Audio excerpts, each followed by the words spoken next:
Vamos a continuar con nuestro tema que está basado en la primera epístola a Timoteo. Y recapitulando el capítulo 1, vemos aquí que Pablo delineó algunas pautas correctivas a enseñanzas erróneas dadas en una iglesia. Y ahora el capítulo 2 enfoca ya no en pautas correctivas, sino en unas pautas instructivas que van a ser dadas a la congregación, es decir, la dirige a Timoteo, pero no solo para él, sino para la congregación en pleno, porque gira en torno a usar esas prácticas públicas que deben darse en un servicio, en un culto público. De allí que el tema lo he titulado Instrucciones para la participación pública en la congregación.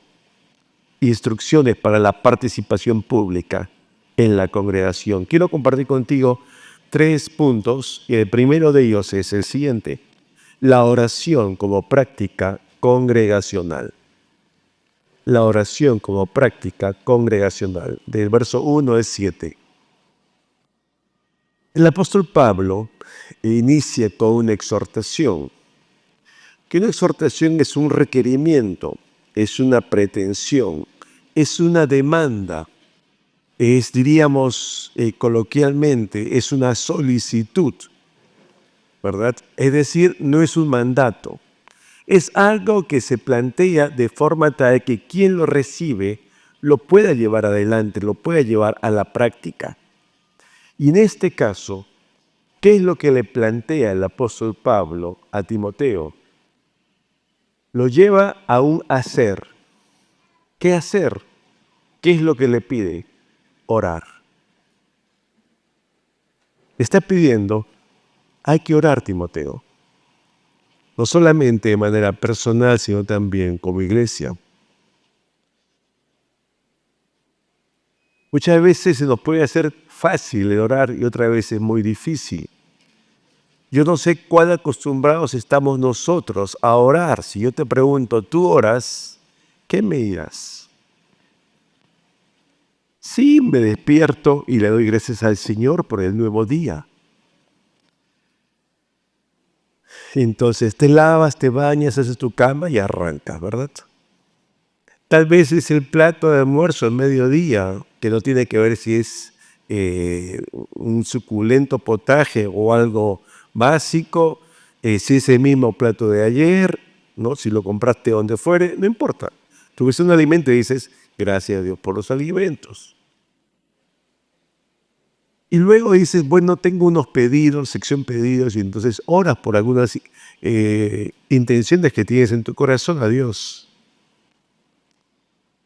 Y la pregunta es, ¿nuestras oraciones se restringen a ello? ¿Agradecer por el nuevo día, alimentos y hacer mi sección pedidos? ¿Solamente es eso el tema de orar? Y justamente para hacernos un alcance mayor, Pablo le escribe a Timoteo. Dice, la oración no puede quedarse restrictivamente ni al ámbito personal ni familiar, sino debe expandirse también a la iglesia. Y es algo que todos debiéramos realizar en lo privado y en lo público, en lo secreto, con la puerta cerrada y también como congregación. Y muchas veces tal vez debemos reconocer que no se nos hace sencillo orar, ni en público, menos en privado, porque no estamos acostumbrados, o porque nuestras oraciones se han vuelto justamente así, reducidas a la mínima expresión por lo que acabamos de mencionar. En un sentido, resultan egoístas, porque solamente han girado en torno a nosotros. Edmund Hibbert en alguna ocasión dijo lo siguiente, lo cito de sus libros: la práctica de la oración no puede ser forzada por un mandamiento exterior, sino que debe ser impulsada por una convicción interior de su necesidad. Cuando nos demos cuenta que realmente necesitamos buscar al Señor con todo nuestro corazón, como el ciervo clama por las corrientes de las aguas y si de esa agua me muero, allí aprenderemos realmente lo que es la oración. Cuando Pablo le llama y le dice, hay unas pautas en términos de oración. Y cita, diríamos, 4 palabras que para muchos pueden parecer sinónimos. Algunos trataístas hablan de que son matices de la oración, pero que resultan complementarias unas con las otras. Y que empieza hablando Pablo de rogativas. Y rogativas se entiende como una súplica. Es un pedido que se hace no solamente ante Dios, sino también puede hacerse ante los hombres, esperando que haya una respuesta a lo que se pide. Pero hay un elemento necesario que debe darse, que debe existir una necesidad. Y por eso pido algo, para que se supla esa necesidad, que puede ser propia, puede ser de otro, puede ser por un asunto material, un tema espiritual. Amplia gama, pero finalmente esas son las rogativas. Y lo asocia con las oraciones, que gira en torno a esa libertad de acceso que tenemos los creyentes delante del trono de la gracia, ante nuestro Padre en nombre de Jesús, pero que deben ser hechas con reverencia, conscientes delante de quién estamos, de nuestro Dios. Y luego habla de peticiones, que en la usanza del primer siglo conllevaba entender que se estaba ante un rey o ante quien era un superior, en busca definitivamente de que te brinde una respuesta favorable a tu pedido, pero que ya no dependía de ti, dependía de él. Estas 3 figuras iban de la mano con el 4º elemento, que habla de acción de gracias. Esas acciones de gracias conllevaban la actitud correcta que debía tener el hombre o la mujer que orase. Justamente una actitud de agradecimiento por las peticiones, por las respuestas ya recibidas, no necesariamente que hayan sido sí, puede haber sido no, pero son las respuestas a tu oración. Y por las respuestas que vendrán, que no sabemos las que vendrán, solo las conoce el Señor, pero están allí, digamos en carpeta, ¿verdad? Ya viene. Eso es. Y es entonces que esto debiéramos considerarlo nosotros también. Es interesante que Pablo dice algo más. Que estas oraciones se hagan. Es decir, debiera ser una praxis regular en la iglesia y por los creyentes. Que no debiera ser algo que fuera inusual. Y que además estas oraciones alcanzase a todos los hombres. Es decir, sale de mi esfera individual y familiar a un amical para ir a la sociedad en pleno, al mundo por el cual vino el Señor. Entonces mi perspectiva y la lectura de Dios es que mis oraciones no sean restrictivas hacia mi entorno y los míos, sino deben ser extensivas ¿a quién? A todo el mundo. ¿Ok?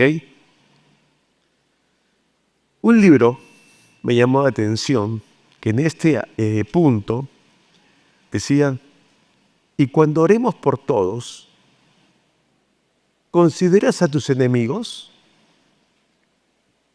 La pregunta es directa, la respuesta es difícil, ¿verdad? ¿Oramos por nuestros enemigos? Cada uno tiene una respuesta. Tal vez enemigos suene muy lejano, ¿no? Muy confrontacional. ¿Oras por alguien que te hizo alguna vez daño? ¿Alguien que te faltó? ¿Alguien que te traicionó? ¿Alguien que evitara que tú lograras algo? ¿Alguien que en un sentido te ha perjudicado? ¿Oras por esas personas? ¿Oramos por esas personas? ¿Verdad que es difícil? Porque muchas veces nos quedamos mirando solamente nuestro contexto. Si no oramos por lo demás, pareciera que el enemigo o ese que nos sueño esté en el último escalafón, ya nos olvidamos de él, queremos olvidarnos de él o de ella. Pero el Señor cuando dice, oremos, no pone un límite a decir, estos son solamente los sujetos por los cuales vamos a orar y debes orar, sino por todos los hombres. ¿Por qué? Porque aquellos que nos hicieron daño forman parte de este mundo. Y es un mundo lleno de pecadores y de pecado. Y por ellos también vino ¿quién? El Señor. Como también vino por ti y por mí. Y entonces ellos no debieran de estar exentos y excluidos de nuestras oraciones porque ellos también necesitan ¿qué? ¿Conocer a quién? Al Señor.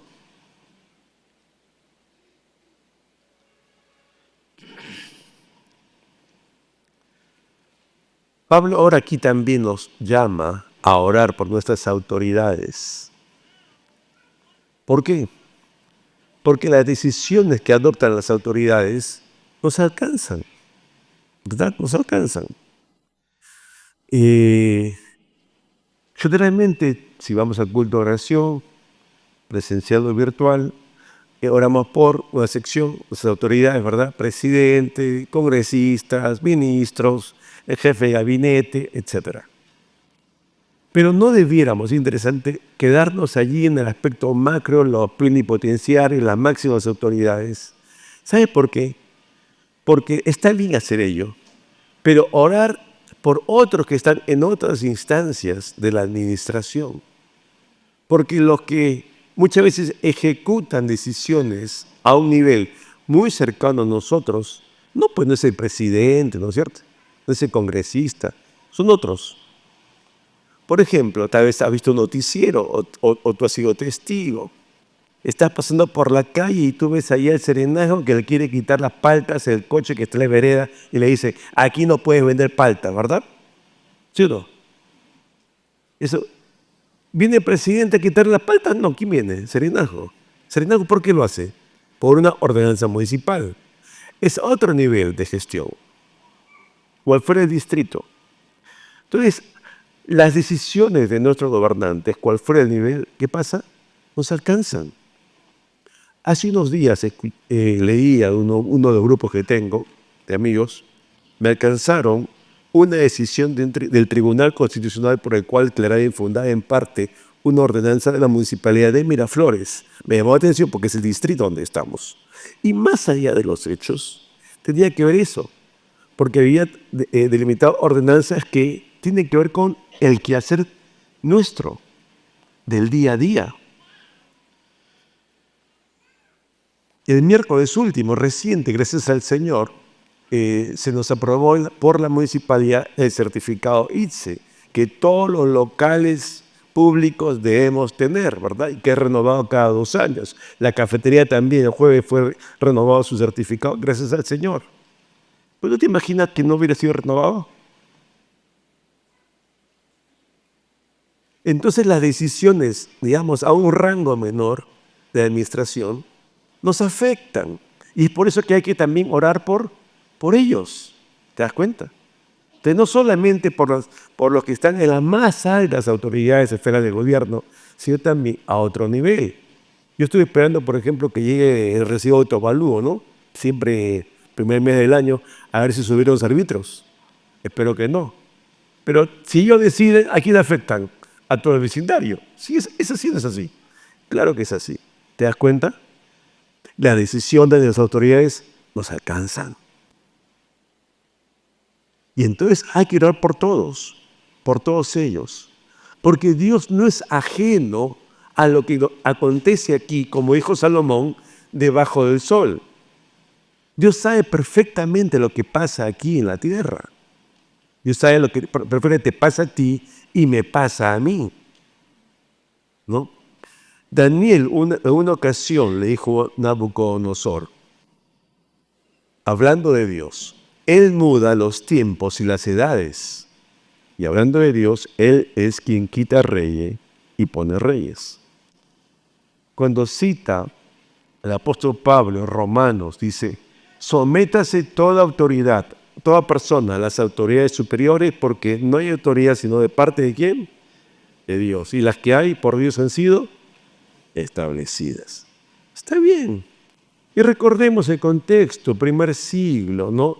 Está César, ¿no? Los emperadores, muchos de ellos contrarios al cristianismo, ¿no? Los perseguían, los mataban e incluso, como algunos de ellos en el primer siglo, acusaron a los cristianos de quemar Roma, incendiar Roma. ¿Y qué dice Pablo? Oremos por las autoridades en ese contexto. Porque finalmente su decisión es que nos alcanza. Es eso. Y entonces el énfasis del apóstol Pablo ahora es que no debemos olvidarnos que vivimos en un mundo que está regido por un orden y que debemos orar por aquellos que tienen posibilidad de disponer pautas, porque sus decisiones también nos van a afectar de una u otra manera. La consecuencia de esto, ¿cuál va a ser? Dice la Escritura que vamos a vivir quieta y reposadamente, ¿verdad? En toda piedad y honestidad. ¿Por qué? Porque las malas decisiones perturban la paz. Las malas decisiones corrompen. Porque ese no es el objetivo de vivir en sociedad. Yo recuerdo, a grosso modo, no exactamente el objetivo de la ley, de las normas legales. ¿Cuáles son? Es la búsqueda de la paz social. Es la búsqueda de la convivencia en armonía, del bien común, como un aspecto macro. Pero cuando la norma, la ley, no es así, no apunta a ello, entonces todo pues, se perturba.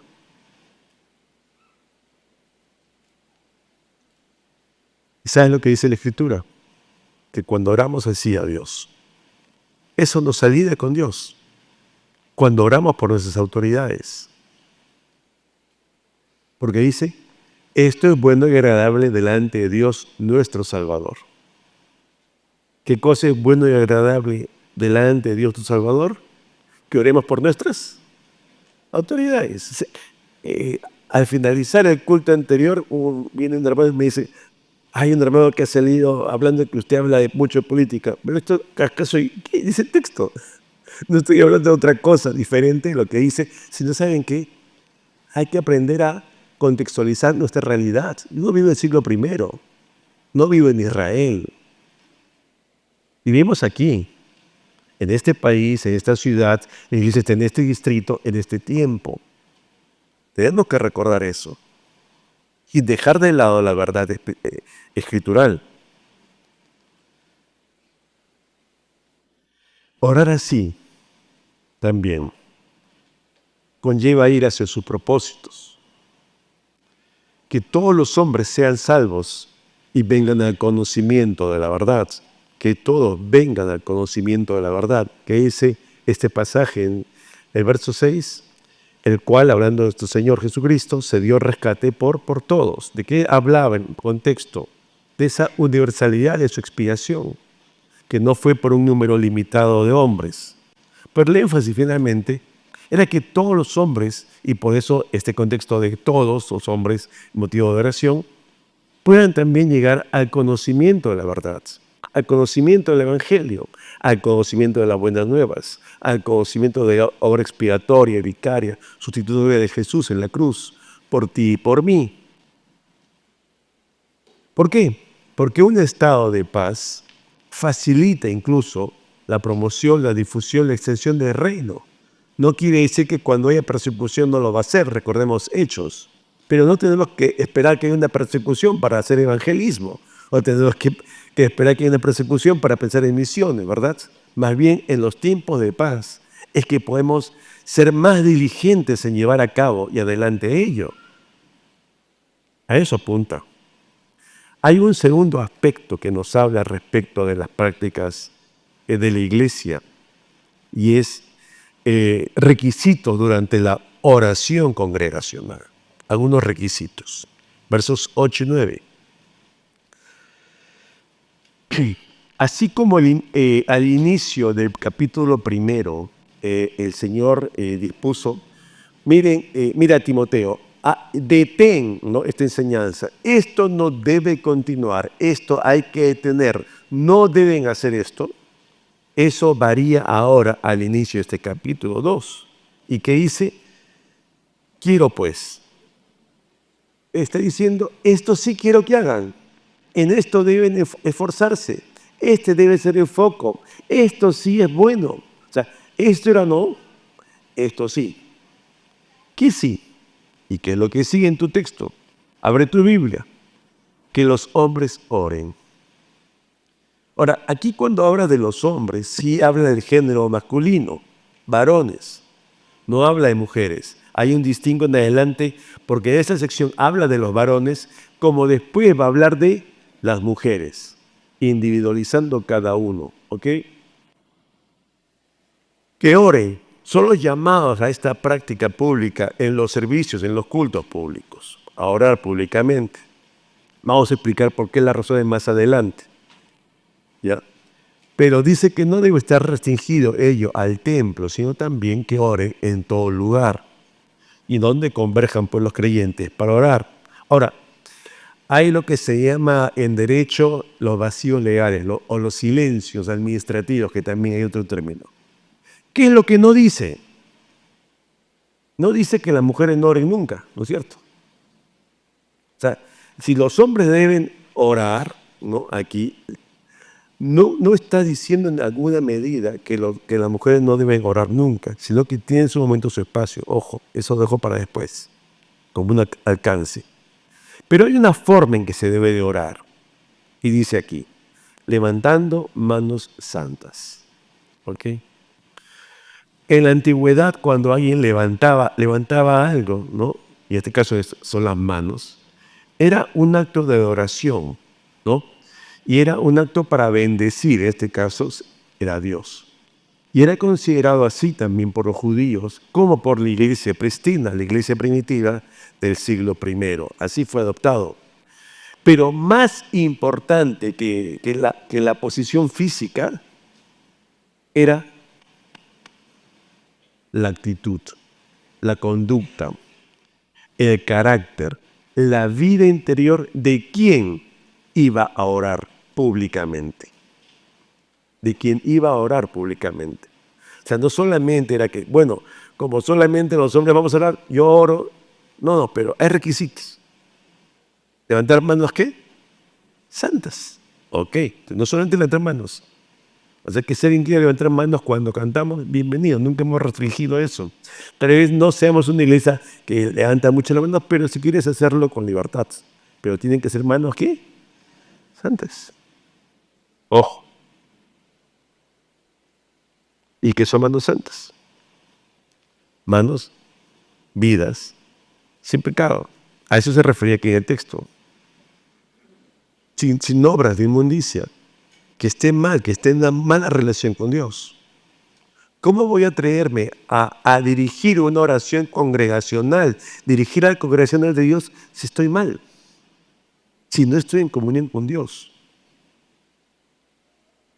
Y es por eso que tú recordarás, siempre está llamado que nos pongamos a cuenta con Él. 1 Juan 1:9, ¿te acuerdas? Si confesamos nuestros pecados, Él es ponernos a cuentas. Porque si no nos ponemos a cuentas y somos atrevidos, osados, porque al final, ¿quién sabe lo que hay en tu vida? ¿Tú recuerdas la Santa Cena, las pautas? Podemos participar de la Santa Cena, pero te dice algo la Escritura. Ojo, examínate primero, ¿te acuerdas? Porque si lo haces indebidamente, juicio comes y bebe para ti. ¿Te acuerdas? Eso es. ¿Quién lo sabe sino tú mismo? Y entonces no es que te limiten la Santa Cena, no es que te limiten orar públicamente, pero hay condiciones que debemos estar en comunión con el Señor. ¿Cuánto más para hacerlo públicamente? Por eso ya ves, pongámonos a cuentas. Ahora, hay que levantar manos santas, pero esas manos santas van de la mano con otra cosa. Dice, manos sin ira y sin contienda. Esto es con manos santas, sin ir y contienda. Dos tipos que van de la mano. Las manos, vaya congruencia. Que tiene que ver con las conductas asumidas con otros. Si tengo un espíritu confrontador, de contienda, o sea, una conducta inadecuada con los demás. Hay un tercer elemento, la participación femenina en la congregación, versos 10 hasta el final. Y tiene que ver con las pautas a las mujeres en los cultos públicos. ¿Ok? Habla aquí del atavío, de la vestimenta, particularmente del decoro, ¿no? Al momento de usar algo, una ropa arreglada. El original nos llama algo que esté en orden, ¿no? Y yo diría, es un llamado a vestirse la mujer de buen gusto, ¿no es cierto? De buen gusto. Para poder asistir ¿a dónde? A la iglesia. Pero ¿a qué viene la iglesia? A adorar al Señor, ¿no es cierto? Ya no solamente solo, sino de forma comunitaria como mis hermanos en la fe. Eso es. Vamos a adorar a nuestro Señor. No tiene que ver con la marca, no tiene que ver con el precio, no tiene que ver si lo compraste en Gamarra, no tiene que ver si fue oferta 2x1, no tiene que ver, ¿verdad? Nada de eso, sino que esté bien. Pero ese revestimiento exterior va ligado al interior también. Al interior también. Porque dice que debe ser acompañado de pudor y modestia. De pudor y modestia en la mujer. Recordemos que la Biblia fue escrita en otro tiempo y en contextos culturales distintos y más allá, incluso orientales, y nosotros somos occidentales. Muchas veces una lectura así literal nos dice absolutamente cosas distintas a lo que realmente se quiso decir. George Knight, en uno de sus libros sobre este tema de la vestimenta, dijo lo siguiente: se prohíben los peinados ostentosos, la joyería ornamental y vestidos extremadamente costosos, no solo como muestra de ostentación, sino por ser también el modo en que se ataviaban, ¿quiénes? Las cortesanas y las meretrices. ¡Wow! Contexto en esa época. Interesante. Interesante saberlo. Eso no es hoy, por supuesto. Pero ayer sí. Entonces, hay que tener una lectura de cómo fue en ese tiempo. Ahora, para nuestro tiempo, yo no sé, a veces me corrigen aquí también mis hermanos amados, si la palabra inmodesto, no creo que exista, existe la palabra inmodesto como indecoroso, ¿no es cierto? Para hacer la contraria. Lo sugestivo o lo que es causa de tropiezo, en este caso a los demás o a los hombres con la vestimenta de mujer cuando venimos al culto público, ¿no? Es algo que debiéramos, en este caso las mujeres, considerar cuando se visten algo para venir al culto público. Ahora, no somos como otra iglesia que le dice, venga, se puede hasta la falda, hasta el tobillo. No somos así. Pero sí que debieran considerar realmente que se ponen para no solamente demostrar la modestia y el pudor, sino no ser también que de tropiezo a otros. Eso es, cada uno tiene discernimiento para saber qué ponerse y no ponerse.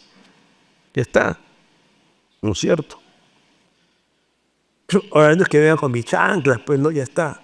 Oye, ¿te vas a la playa o al culto?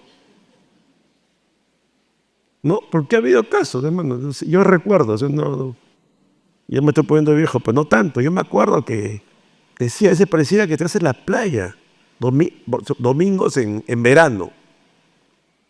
Entonces, no estamos viniendo a la playa. O sea, yo sé que la comodidad está bien y la preferimos a estar más apretados, pero es que estamos viniendo a adorar a nuestro Señor.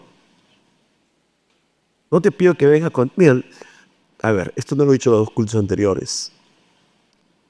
La mayoría de pastores, por ejemplo, tú ves en las iglesias evangélicas cristianas, usan terno, ¿no es cierto?, para predicar.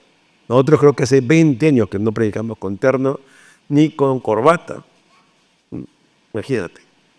Pero por temas culturales, es más, hasta de empatía con la congregación. Porque realmente nosotros, que estamos aquí y que están sentados, somos iguales. Lo que difiere es un llamado, dones y ministerios, pero nada más. Somos iguales, tenemos familia, tenemos responsabilidades, etcétera. ¿No es cierto? No es que, mira la figura. No. Entonces, el tema está que, así como, otra vez, esto es dirigido a las mujeres, no quiere decir que el hombre, que no lo cita, venga, pues como quiera, tampoco el hombre, ¿no? ¿Sí o no? Es que como no dice nada, no, pues que también es así. Entonces vengo, ya parezco que voy a jugar fulbito, saliendo de acá, voy a jugar fulbito, pues de paso entro a la iglesia. Ya está, y ahora solo voy a jugar fulbito. ¿He visto?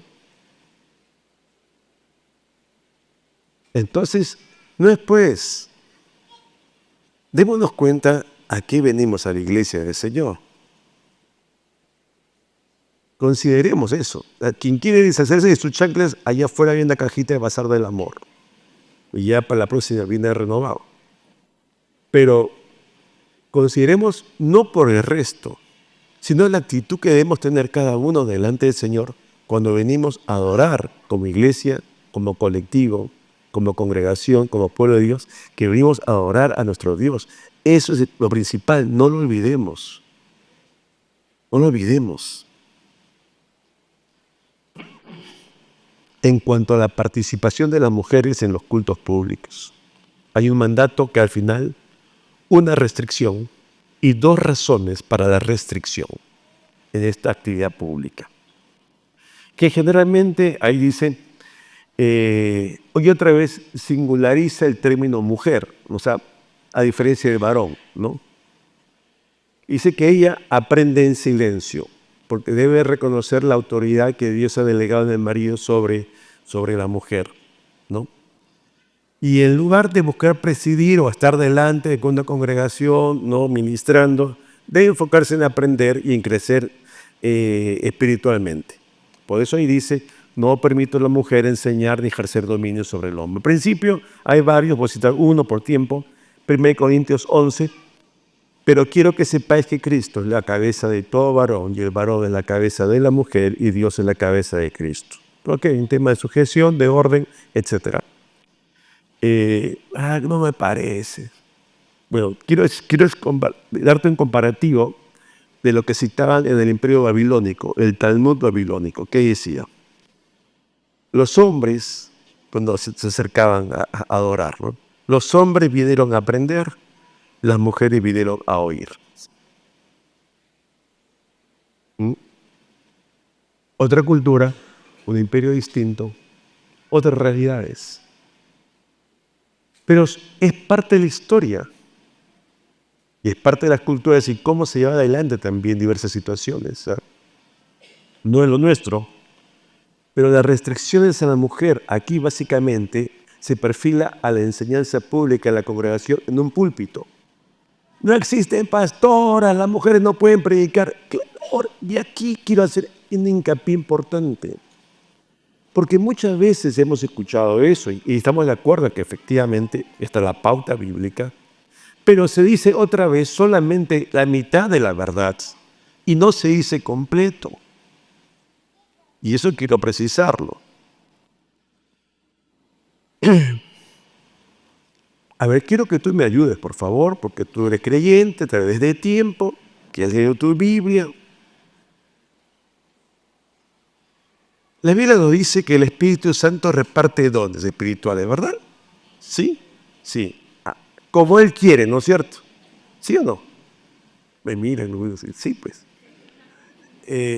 Y entonces cuando el Espíritu Santo reparte, a ver, ¿dónde misericordia? ¿Dónde dar? ¿Dónde exhortación? Esto solamente, hombres y mujeres. Pero cuando dice, voy a repartir el don de pastor solo para hombres, ¿así dice en tu Biblia? ¿Sabes qué pasa? Que muchas veces confundimos los dones con los ministerios y el lugar donde se desarrollan. El lugar donde se desarrollan. Y esto es peligroso porque solamente dice la mujer. Entonces, una cosa es el título, la pastora, ¿no es cierto? Y otra cosa es la función según el don espiritual que Dios te ha dado. Una mujer no puede pastorear a otras mujeres, cuidarlas espiritualmente, ayudarlas a crecer. Sí. Otra cosa es que se ponga a una mujer a predicar en un culto público habiendo hombres. Esa es la pauta espiritual. No nos olvidemos, las mujeres en sus grupos pequeños, mujeres enseñando mujeres. Es cosa distinta, pero eso nunca se menciona. Cuando tú escuchas incluso predicadores, solo se menciona que la mujer no puede. Pero ¿dónde está eso? Lo que no puede predicar en un colectivo cuando hay hombres, eso sí, pero nunca se dice lo otro.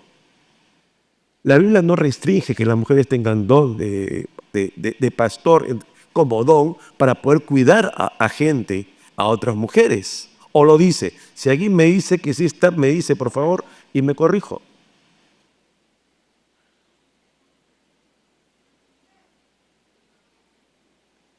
Muchas veces nos llevamos por el mal entendimiento de las palabras, los términos y las aplicaciones y los usos comunes en un tiempo contemporáneo. El don de la predicación, no hay un don de predicación como tal. Técnicamente es el don de profecía. Entonces, si dicen, bueno, ahora con ustedes va a subir el profeta Ricardo a predicar, ¿qué dicen ustedes? Se exasperan, se dan para atrás, ¿no es cierto? Sí, don Rich. Porque ya esta iglesia me voy, está hablando de los profetas y apostolados. Y es que, sé que hemos tergiversado todos los términos y los usos y costumbres. Claro, no nos acostumbramos porque ya está de vergüenza. No, para que no nos confundan, vamos a decir que es el pastor. Pero hay pastores que no necesariamente pueden predicar bien porque no tienen ese don tan desarrollado como sí el de pastor, que tiene que ver más con cuidar a las ovejas, con cuidar a la iglesia del Señor, que con el de predicar. ¿Se dan cuenta? Entonces, una mujer puede predicar muy bien. ¿A quién? A mujeres. Puede enseñar muy bien. ¿A quién? A mujeres. ¿Dónde está lo antibíblico allí? No está, no hay. Y si tienes el don, es el don. Pero el tema está que lo hemos posicionado como que fuera aquí, solamente en los cultos públicos. Y no es así. Porque ahí sí tendrían que ser justamente el tema de los hombres. Tito capítulo 2, ¿qué dice? Las ancianas asimismo sean reverentes en su porte, no calumniadoras, no esclavas del vino, maestras del bien, que enseñen a las mujeres jóvenes a amar a sus maridos y a sus hijos, a ser prudentes, castas, cuidadosas, buenas, sujetas a sus maridos. Eso tiene que enseñar a quién? Las mujeres a otras mujeres. No lo decía un hombre, ¿no es cierto? ¿Quién tiene que enseñar? Una mujer, pues. A sus hijos, a sus nietos, a las hermanas en la fe, a las que se van a casar, las abuelitas, a la novia.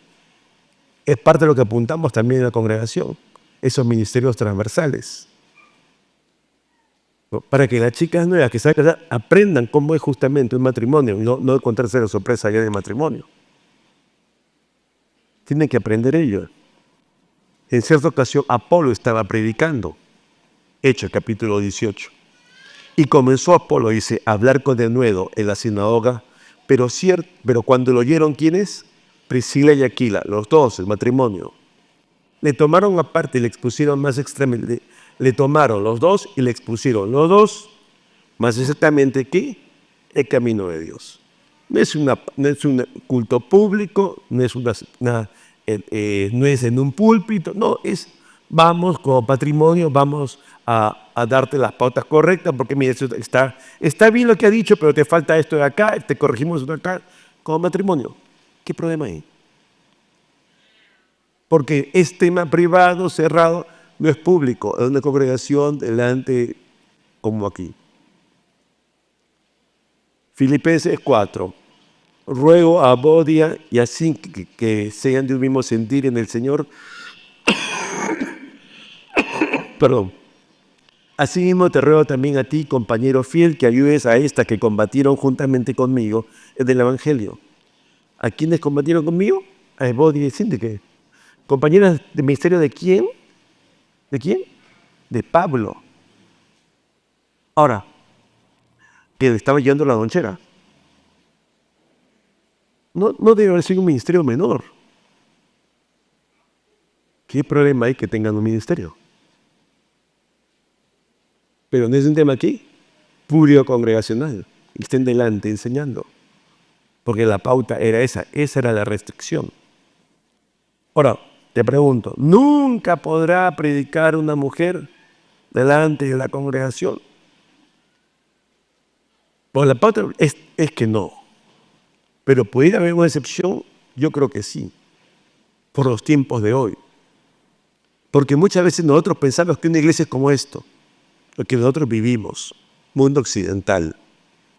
Pero si te metes un poco al mundo de las misiones, tú vas a ver iglesias de 7, 8, 5 personas, iglesias subterráneas, iglesias donde tú dices eres cristiano y estás allí con un pie, no solo en la cárcel, sino la muerte. Donde tú tienes que vivir tu cristianismo en secreto, donde tal vez no sabes si es que en verdad el que está acostado es cristiano o es un infiltrado. Esa es la realidad del mundo de hoy.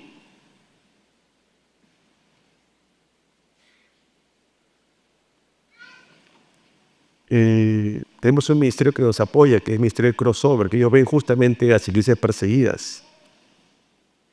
Vamos a tener 4 misioneros que vamos a apoyar desde este año, justamente en Europa Este, de iglesias perseguidas. Obviamente los nombres no los vas a conocer, ni los lugares no los vas a conocer, porque obviamente tenemos que proteger justamente su seguridad. Pero que necesitamos apoyarles. Esta es el reino. Entonces allí no necesariamente va a haber ¿quién? Un hombre. Y entonces, ¿qué serán? Son 5 mujeres juntas. ¿Y qué van a hacer? Ya llegamos, ya nos vimos, ya nos vamos. ¿Será así? Las iglesias de hoy, en muchos lugares del mundo, de la tierra, no son como esta congregación.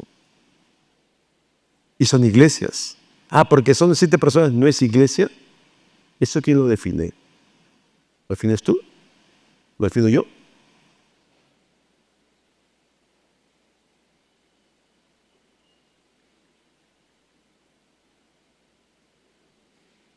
Termino con las razones.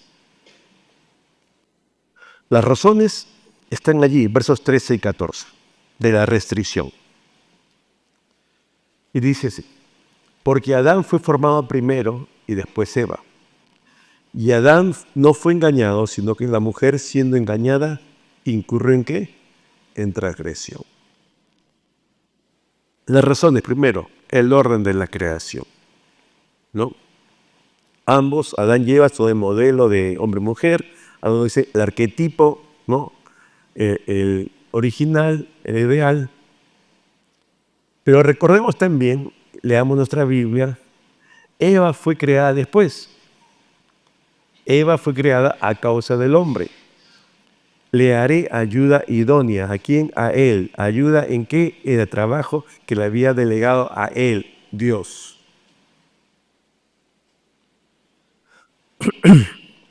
Hago un paréntesis, por favor, solamente un minuto. Ayuda idónea, ella para él. O sea, en ninguna parte de la Biblia te encuentras que él es ayuda idónea para ella, ojo, como término teológico. Ella puede orar, quiero orar por mi futuro esposo, ¿no? Quiero orar por un hombre de Dios con el cual me case y forme una familia. Pero tú no encuentras que ya estoy orando por mi idóneo. ¿De dónde sacas eso? No sé. Es más de cultura, de tradición, pero no habla de eso la Escritura. Ella sí es la ayuda idónea de él, eso sí dice. No es al revés. Pero ella no debía administrar. Ella no debía administrar y supervisar la labor encargada a ¿quién? A Adán. Ella no debía estar delante. Ella no debía presidir en el huerto. ¿Quién lo debía hacer? Él, Adán. Sin embargo, ella fue la engañada. Dice la Escritura que ella fue la que transgredió. No comerás, y ella comió y después dio. Él también comió, falló, porque finalmente, recordemos, fue a él a quien se le dio la orden, no a ella. A él se le dijo, no, no comerás, y comió. Él comió. Todos conocemos el final trágico. Pero la vida de la iglesia en las prácticas corresponde a nosotros justamente llevarlas adelante. La vida de oración. ¿Cómo está nuestra vida de oración? Tal vez sea bueno que tanto en tanto incorporemos oraciones públicas en los cultos.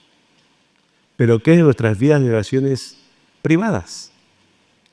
Si son solamente hoy las tradicionales, las de almuerzo, si van solamente al ámbito familiar y amical, o si realmente estamos orando por lo que quiere el Señor, que es también orar por nuestras autoridades, para que vivamos en paz. Y lo otro es las prácticas en la iglesia. Ese de levantar manos santas, de vestirnos apropiadamente, considerando a qué venimos a la iglesia, a quién venimos a adorar. No vengo a que alguien me vea, sino venimos a adorar a un Señor, ¿verdad? ¿Es así o es así? Claro. Entonces, hermano, perdón, más allá de lo que yo te pueda decir, yo te animo a que tú puedas leer tu Biblia, revísala en casa, estúdiala, reléela, reestúdiala, investiga. Si tienes preguntas, aquí estamos nosotros, los pastores, somos un cuerpo pastoral. Estamos para brindarte respuestas, para ayudarte. Y todos crecer juntos. Porque es nuestro anhelo justamente que todos podamos ser hombres y mujeres de Dios, hombres y mujeres de la palabra, hombres y mujeres que podamos adorar en espíritu y en verdad, hombres y mujeres que realmente podamos venir aquí con manos santas, levantar y adorar a nuestro Dios como su pueblo. Y así que en ese sentir, yo te invito a que cierres tus ojos ahí un instante.